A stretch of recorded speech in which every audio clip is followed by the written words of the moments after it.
আসসালামু আলাইকুম, কেমন আছেন সবাই? আশা করি ভালো আছেন। এই শীতকালীন সময়ে আমি বাড়িতে যে কী করলাম, কী খেলাম তার সব কিছু থাকছে এই ছোট্ট ব্লগে।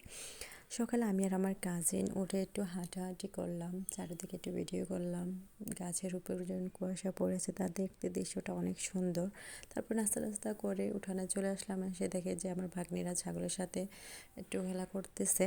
ওইখানে ওদেরকে ভিডিও করে নিলাম। আর এই ছাগলটা দেওয়া হবে আগেকার জন্য, আর এটা হচ্ছে আমাদের বাড়ি, আমরা সবাই একসাথে থাকি। তারপর রুমে ঢুকে এসে দেখলাম যে আমার আম্মু চালের গুঁড়ি চেলে নিচ্ছে, এগুলা দিয়ে পিঠা বানানো হবে।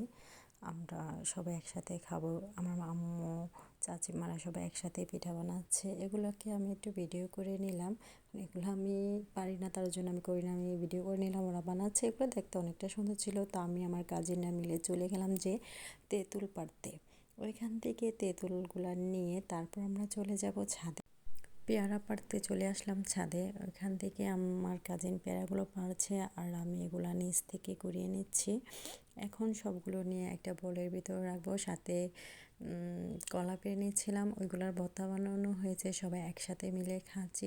তারপরে একটু বের হয়ে হাঁটাহাঁটি করলাম, হাঁটাহাঁটি করে রুমে আসলাম। তারপর দুপুরে খাবারের টাইম হয়ে গেল, সবাই একসাথে খাবার খেয়ে নিলাম।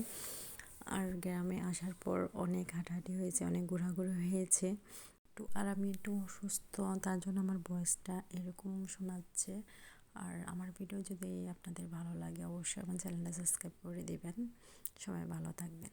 আল্লাহ হাফেজ।